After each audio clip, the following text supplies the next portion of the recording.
തമ്പനം Faisal news 18നോട് സംസാരിച്ചു. കൊച്ചിയിലെ പല ഗുണ്ടാ സംഘങ്ങൾക്കും ലഹരി ഇടപാടുകളുണ്ടെന്നാണ് ഗുണ്ടാ നേതാവിന്റെ വെളിപ്പെടുത്തൽ. MDMA, കഞ്ചാവ് എന്നിവയുടെ വിൽപ്പന ഗുണ്ടാ നേതാക്കളുടെ തണലിലാണ് നടക്കുന്നത്. നിരവധി യുവാക്കൾ ലഹരി ഇടപാടുകൾക്കായി കൊട്ടേഷൻ സംഘങ്ങളിൽ പ്രവർത്തിക്കുന്നുണ്ട്.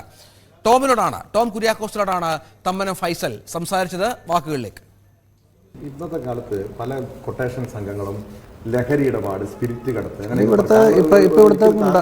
ആരോപണം സ്പിരിറ്റ് കടത്തുമായി ബന്ധപ്പെട്ട ആരോപണമൊക്കെ ഉണ്ടായിരുന്നു. അങ്ങനെ ഇല്ലെന്നാണോ? അങ്ങനെ ഒരു കേസില്ലല്ലോ. സ്പിരിറ്റും ലഹരി ഒന്നും കടത്തിയിട്ടില്ല. അല്ല, എനിക്ക് അങ്ങനെ ഒരു കേസില്ല. അങ്ങനെ ആരെങ്കിലും കടത്തുന്നുണ്ട്? ഇപ്പോഴത്തെ ഗുണ്ടാസംഘങ്ങൾ ആരെയും കടത്തുന്നുണ്ട്? പണ്ടൊക്കെ ഇവരൊക്കെ നടത്തിയിട്ടുണ്ടായിരുന്നു. ഇപ്പൊ അങ്ങനെയൊന്നും എനിക്ക് ഡ്രഗ് ഉണ്ടോ? ഡ്രഗ് ഇവിടുത്തെ മിക്ക ഗുണ്ടകളും നടത്തുന്നുണ്ട്.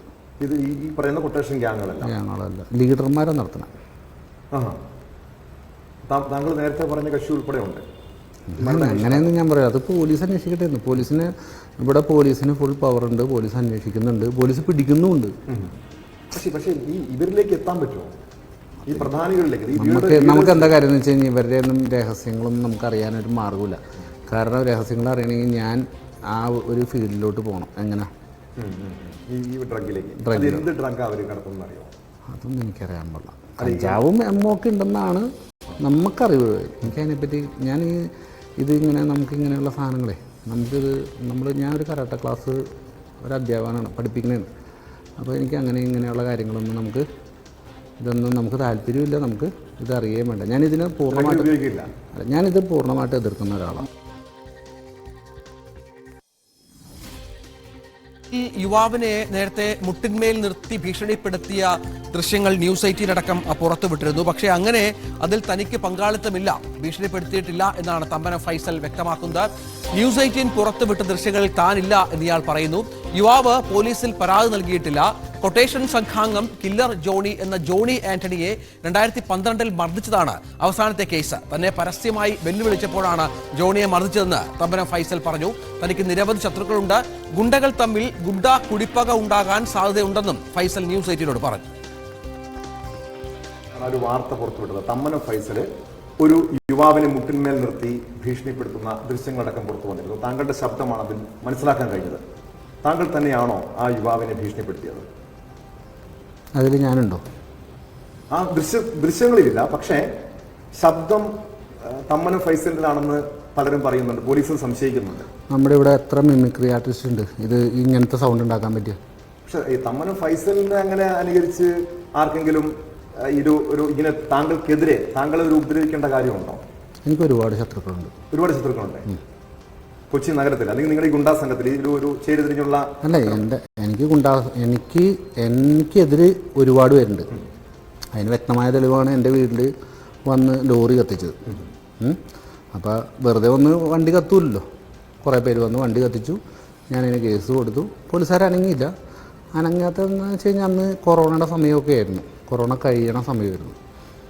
അപ്പോൾ ഇതിൽ വേണമെങ്കിൽ എൻ്റെ സൗണ്ട് ഉണ്ടാക്കാം. ഇവിടെ ഇപ്പോൾ പിണറായി വിജയൻ്റെ സൗണ്ട് ഉണ്ടാക്കുന്നില്ലേ എത്ര പേര്? അതായത് ആ യുവാവിനെ ഭീഷണിപ്പെടുത്തിയത് താങ്കളല്ല? അല്ല, അയാൾ പരാതി കൊടുത്തിട്ടുണ്ടോ? നിങ്ങൾക്ക് അങ്ങനെ കിട്ടിയോ? ഇല്ല, യുവാവ് പരാതി നൽകിയിട്ടില്ല. അല്ല, പരാതി തന്നോ? എനിക്കറിയില്ല. പരാതി നൽകിയിട്ടില്ല. ഉണ്ടെങ്കിൽ എന്നെ പോലീസ് വിളിപ്പിക്കണ്ടേ? അത് നേരാണ്. പക്ഷേ തമ്പനം ഫൈസൽ ഇതിനു മുൻപ് ഒരു ജോണി ആന്റണി, കില്ലർ ജോണി എന്നൊക്കെ പറയുന്ന അല്ലെങ്കിൽ ജോണി ആന്റണിയെ ഇങ്ങനെ തട്ടിക്കൊണ്ടുപോയി ക്രൂരമായി മർദ്ദിച്ച ദൃശ്യങ്ങളൊക്കെ പുറത്തു വന്നതാണ്. താങ്കൾ ആ കേസിൽ അറസ്റ്റ് ആയതുമാണ്. അപ്പൊ ഇതുപോലത്തെ ഒരു അനുഭവം ഉണ്ട്, ഒരു പശ്ചാത്തലം താങ്കൾക്കുണ്ട്? അല്ല, അതിനു മുമ്പും ഞാൻ പ്രശ്നങ്ങളുണ്ടായിട്ടുണ്ട്, കേസുകളുണ്ടായിട്ടുണ്ട്. അതൊക്കെ ശരിയാണ്. ഇതിൽ ജോണി ആന്റണി എന്ന് പറയുന്ന ആള് എന്നെ പരസ്യമായി വെല്ലുവിളിക്കുകയും എന്നെ വാളായിട്ട് എൻ്റെ ഒരു ഫ്രണ്ട് ഉണ്ട്, സുബരാജ്, ബ്രാഞ്ച് സെക്രട്ടറിയാണ് ചളിക്കോട്ടത്ത്.